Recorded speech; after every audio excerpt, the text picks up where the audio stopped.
जय हिंद दोस्तों, आशा करता हूँ कि आप सब लोग बेहतर होंगे। श्री वशिष्ठ अकेडमी के इस ऑनलाइन प्लेटफॉर्म पर आप सभी का बहुत बहुत स्वागत है। और दोस्तों, आज के इस लेक्चर में बात करने वाला हूँ करंट अफेयर के कुछ महत्वपूर्ण टॉपिक्स को लेकर, जो 7 अगस्त से 9 अगस्त के बीच में घटी हुई घटनाओं पर आधारित हैं। जैसा कि आप आपके स्क्रीन पर देख रहे हैं कि भारतीय प्राणी सर्वेक्षण संस्थान, राष्ट्रीय हथकरघा दिवस, सरला ठुकराल, रेखा शर्मा जी और माउंट मैराफी के बारे में हम आज बात करेंगे। तो चलिए शुरू करते हैं आज के इस लेक्चर को, जिसमें आज का आपका पहला टॉपिक है भारतीय प्राणी सर्वेक्षण संस्थान। दोस्तों, जब भारतीय प्राणी सर्वेक्षण संस्थान की बात करते हैं तो याद रखना है कि इसे जूलॉजिकल सर्वे ऑफ इंडिया के नाम से भी जाना जाता है। और हाल ही में ये इसलिए चर्चा में रहा क्योंकि इसके निदेशक जो है वो बदल गए हैं। इसके निदेशक के रूप में वैज्ञानिक धृति बनर्जी को घोषित किया है। याद रखिएगा कि जीव वैज्ञानिक धृति बनर्जी जो है उनको इसके निदेशक के रूप में नियुक्त किया गया है। और सबसे इम्पोर्टेंट बात तो ये है कि 105 साल के जूलॉजिकल सर्वे ऑफ इंडिया में ये पहली दफा है कि किसी महिला को इसका निदेशक बनाया गया है। तो निसंदेह ये जो निर्णय है ये स्वागत योग्य निर्णय है और महिलाओं को इस क्षेत्र में आगे बढ़ने के जो मौके दिए हैं वो बहुत ही महत्वपूर्ण साबित होंगे।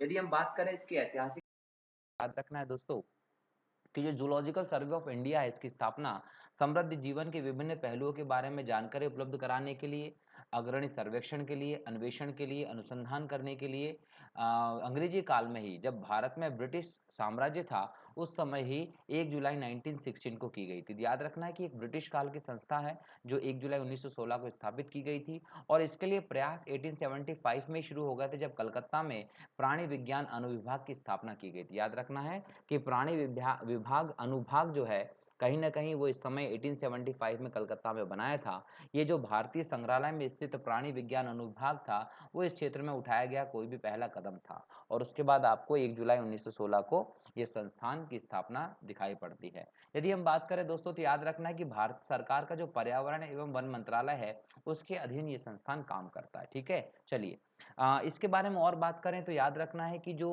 ज़ूलॉजिकल सर्वे ऑफ इंडिया है, इसका मुख्यालय कोलकाता में कहाँ पर है? कोलकाता में है। इसके 16 क्षेत्रीय कार्यालय हैं। और महत्वपूर्ण बात तो ये है दोस्तों कि 1916 में जो ये जो संस्थान बना है, जिसको आज लगभग 105 साल हो गए हैं। इन 105 सालों में काफ़ी समय तक तो ये पुरुष प्रधान ही रहा, इसमें पुरुषों का ही प्रभुत्व रहा है।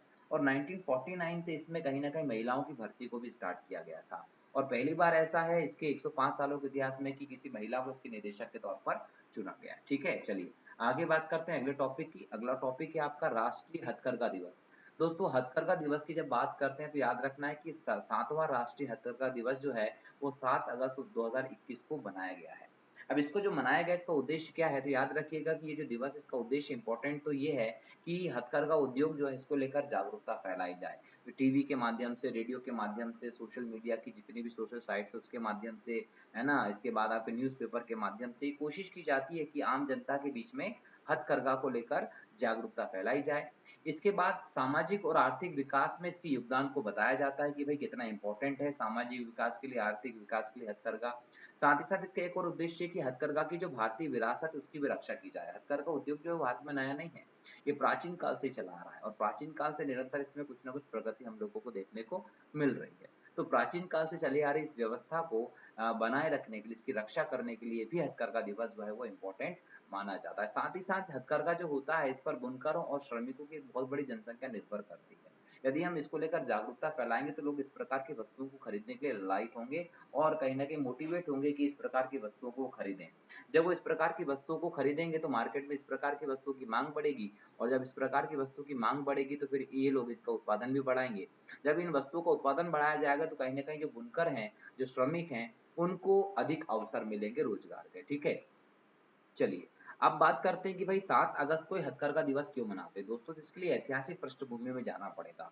ऐतिहासिक पृष्ठभूमि का मतलब क्या है? 1905। याद रखना 1905 का वो समय था जब हमारे देश में राष्ट्रीय स्वतंत्रता आंदोलन जो है वो चल रहा था और राष्ट्रीय स्वतंत्रता आंदोलन का दोस्तों इस समय जो केंद्र हुआ करता था, वो हुआ करता था कलकत्ता। क्या हुआ था केंद्र इसका?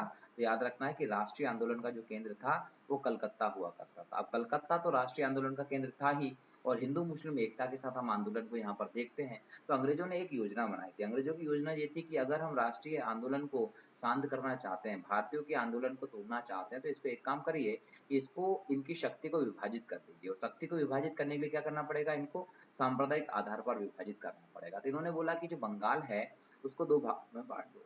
एक जो बंगाल होगा वो पश्चिम बंगाल होगा, एक जो बंगाल होगा वो पूर्वी बंगाल होगा। पूर्वी बंगाल मुस्लिम बहुल इलाका होगा तो वो मुसलमानों का हो जाएगा और पश्चिमी बंगाल जो होगा वो हिंदू बहुल इलाका होगा तो यहाँ हिंदू का हो जाएगा।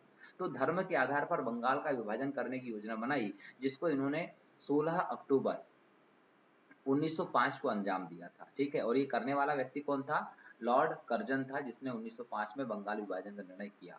16 अक्टूबर को पूरे भारत में शोक दिवस के रूप में सेलिब्रेट किया गया था, ये भी याद रखना, इसको शोक दिवस घोषित किया गया था। अब यहाँ पर बंगाल का विभाजन जिन्होंने किया था, उसके पीछे कारण बताते हैं प्रशासनिक। ये बोलते हैं कि बंगाल जो है वो उस समय का एक बहुत बड़ा प्रांत था, जिसमें लगभग 11 प्रांत आते थे। तो इतने बड़े क्षेत्र में प्रशासनिक गतिविधियों को करने के लिए कहीं न कहीं हम बोल सकते हैं कि कठिनाइयाँ होती थी, अच्छे से प्रशासनिक गतिविधियाँ नहीं चल पाती थी। तो अंग्रेज़ों ने कहा कि भई हम इस आधार पर कि प्रशासन बहुत अच्छे से चले, बंगाल का विभाजन कर रहे हैं, पूर्वी बंगाल और पश्चिम बंगाल के रूप में। लेकिन उनका मूल कारण क्या था कि जो आपके आंदोलन का केंद्र था बंगाल में, जो हिंदू-मुस्लिम की एकता थी, उसको तोड़ना चाहते थे, ये उनका उद्देश्य था। तो हिंदू और मुसलमानों ने इसके खिलाफ कहीं न कहीं आंदोलन कर दिए, रक्षाबंधन जैसे त्योहार मनाए ताकि हिंदू-मुस्लिम की एकता को शो कर सकें। तो ये पूरी व्यवस्था चल रही थी। अच्छा, यहाँ पर इस बंगाल विभाजन के निर्णय के विरुद्ध भारतीयों ने एक नया आंदोलन छेड़ दिया जो 7 अगस्त 1905 को छेड़ा था। कब छेड़ा था दोस्तों? 7 अगस्त 1905 को। इस आंदोलन को इन्होंने कलकत्ता के टाउन हॉल से शुरुआत किया था, इसका नाम था स्वदेशी आंदोलन। स्वदेशी आंदोलन जो 7 अगस्त 1905 को कलकत्ता के टाउन हॉल से शुरू किया गया था, उसकी इम्पोर्टेंट बात ये थी कि इसमें विदेशी वस्तुओं का बहिष्कार किया गया। वो जो भी विदेशी वस्तु थी, हर एक चीज़ का बहिष्कार किया गया और भारतीय उत्पादों को प्रोत्साहित करने की बात की गई। तो भारतीय उत्पादों को प्रोत्साहित करने की जब बात की गई, तो इसके तहत ये हुआ कि विदेशी और होली जलाई। ये पहला आंदोलन था जब महिलाओं ने, बच्चों ने, सभी ने बढ़-चढ़ कर भाग लिया। महिलाओं ने विदेशी शराब की दुकान के सामने धरने भी दिए। तो इस प्रकार की गतिविधियाँ हुई, जिसमें स्वदेशी आंदोलन का हम लोगों ने नाम दिया, जो कब शुरू हुआ था दोस्तों? 7 अगस्त 1905 को। और इसी दिवस को याद रखते हुए नरेंद्र मोदी जी ने घोषणा की कि हर साल 7 अगस्त को हम हथकरघा दिवस के तौर पे मनाएँगे, ठीक है? इसलिए हर साल 7 अगस्त को राष्ट्रीय हथकरघा दिवस मनाया जाता है। और दोस्तों बात करें तो याद रखिएगा कि सबसे पहले बार इस दिवस को 2015 में नरेंद्र मोदी जी ने शुरू किया था। मतलब पहली बार यह दिवस जो है वो 2015 में 7 अगस्त को मनाया गया था। इसका यदि एक और पक्ष हम देखें तो याद रखिएगा कि इस उद्योग में कहीं न कहीं भारत की 31.45 लाख परिवार जो हैं वो इससे जुड़े हुए हैं। मतलब कि ये बहुत बड़े लेवल पर ये रोज़गार का अवसर देता है और आजीविका का अवसर देता है। यदि हम बात कर लें दोस्तों तो हमारे देश में कृषि जो है वो एक ऐसा क्षेत्र है जो हमारे यहाँ पर सबसे ज़्यादा रोज़ अगर सबसे ज़्यादा रोज़गार देने वाला कोई क्षेत्र है हमारे देश में तो वो कृषि है, इसलिए हम भारत को कृषि प्रधान देश कहते हैं।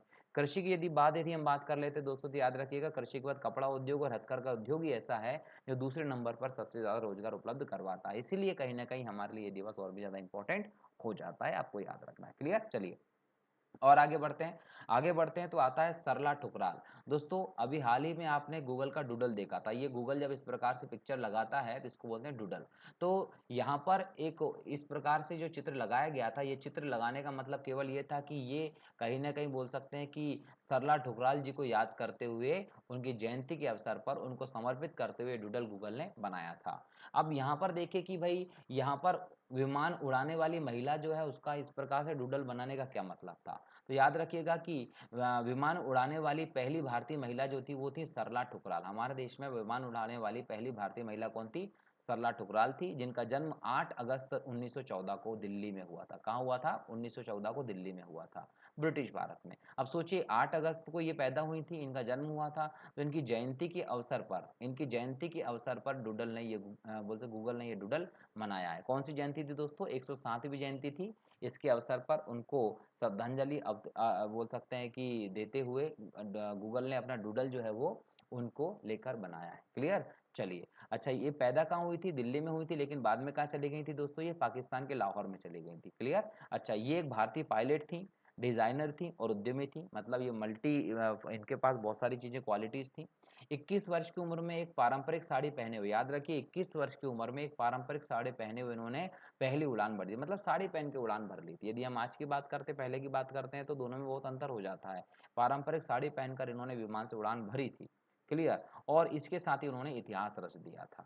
क्लियर है। अच्छा, यहाँ प्रशिक्षण जो लिया था इन्होंने वो लाहौर के फ्लाइंग क्लब से लिया था और इन्होंने लगभग प्रशिक्षण के दौरान उड़ान के 1000 घंटे पूरे कर लिए थे और 1000 घंटे पूरे करने के कारण इन्हें ए श्रेणी का लाइसेंस मिला था और ए श्रेणी का लाइसेंस प्राप्त करने वाली भारत की पहली महिला थी पायलट, ये आपको याद रखना है। और इन्हीं की याद में गूगल ने ये डूडल बनाया था। बराबर, इस प्रकार के क्वेश्चन जो है ना यूपीएससी एमपीपीएससी जैसे एग्जाम्स में पूछ लेती है, तो आप इसको विशेष तौर पर याद रखेंगे। ओके, चलिए अगली बात करते हैं दोस्तों रेखा शर्मा जी के बारे में। रेखा शर्मा जी क्यों हाल ही में चर्चा में रही आप ये समझेंगे। याद रखिए दोस्तों कि हमारे यहाँ पर एक आयोग है जिसको हम राष्ट्रीय महिला आयोग बोलते हैं। राष्ट्रीय महिला आयोग जो है उसकी अध्यक्ष जो है वो रेखा शर्मा जी हैं। रेखा शर्मा जी जो हैं वो 2015 से ही एक सदस्य के रूप में इस आयोग से जुड़ी हुई थी। कब से? 2015 से ही एक सदस्य के रूप में इस आयोग से जुड़ी हुई थी। कौन से आयोग से जुड़ी हुई थी भाई? राष्ट्रीय महिला आयोग से जुड़ी हुई थी और सितंबर 2017 में इन्हें इसका अध्यक्ष के तौर पे बोल सकते हैं नियुक्त किया गया था। मतलब रेखा शर्मा जी जो है वो 2017 से महिला आयोग की अध्यक्ष थी, ये आपको ध्यान रखना है। एमपीपीएससी में नए सिलेबस के अनुसार जो आयोग जोड़े गए उसमें महिला आयोग भी है, वहां पर आपको इस प्रकार के प्रश्न काम में आ सकते हैं कि वर्तमान में राष्ट्रीय महिला आयोग के अध्यक्ष कौन है? रेखा शर्मा जी हैं जो 2007 से हैं। अब 2007 से अगर देखते हैं तो अभी तक इनके टर्म को पूरा हो जाना चाहिए था, क्योंकि 3 साल का कार्यकाल जो है वो इनका और बढ़ा दिया गया है, तो कहीं ना कहीं बोल सकते हैं कि इनका टर्म पूरा हो रहा था, लेकिन इनका कार्यकाल जो है वो 3 साल के लिए बढ़ा दिया गया है। ठीक है, इसीलिए ये चर्चा में रही है।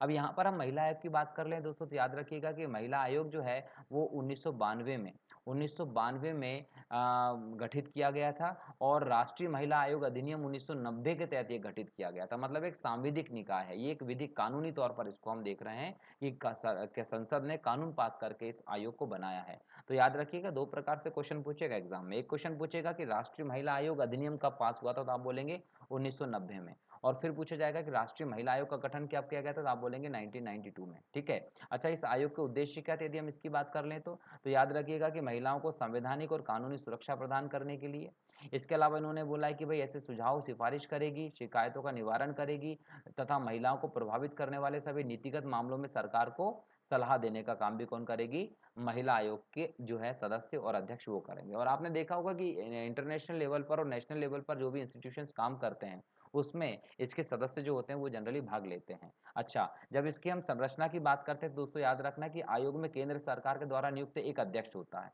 आयोग में एक अध्यक्ष होगा और 5 सदस्य होंगे और एक सदस्य सचिव होता है। तो टोटल हम यहाँ पर बात कर लें तो एक अध्यक्ष, 5 सदस्य और एक सदस्य सचिव जो है ये हमको इसमें दिखाई पड़ते हैं, जो केंद्र सरकार के द्वारा नियुक्त किए जाते हैं। ठीक है, चलिए आगे बात करते हैं दोस्तों। तो आज का लास्ट टॉपिक है माउंट मेरापी। माउंट मेरापी क्या है दोस्तों? तो याद रखिएगा कि माउंट मेरापी जो है वो इंडोनेशिया का एक सबसे सक्रिय ज्वालामुखी है।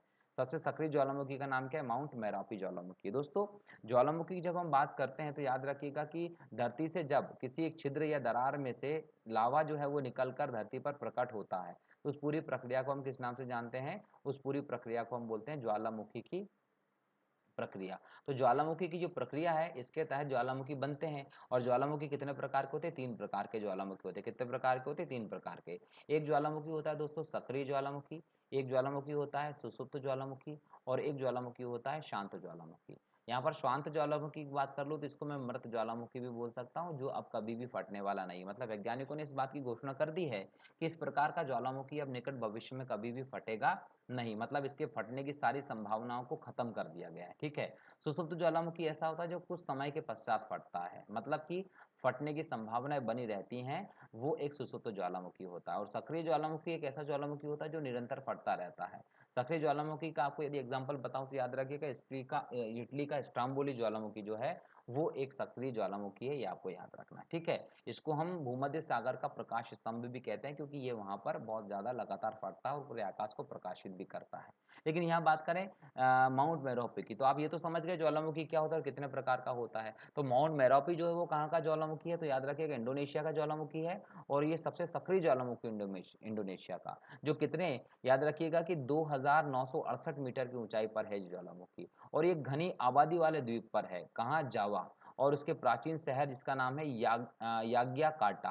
तो ये कौन से द्वीप पर है? तो याद रखेंगे इंडोनेशिया के जावा द्वीप पर है और याग्याकार्टा शहर के पास में है, जो कि एक घनी आबादी वाला द्वीप है, ये भी आपको याद रखना है। अच्छा, इसका नाम जो है वो मेरापी है। मेरापी का मतलब क्या होता है दोस्तों? आग बनाने वाला। इसके नाम का अर्थ है आग बनाने वाला, जो कि ज्वालामुखी के लिए एक लोकप्रिय नाम के तौर पर आपको देखने को मिलता है।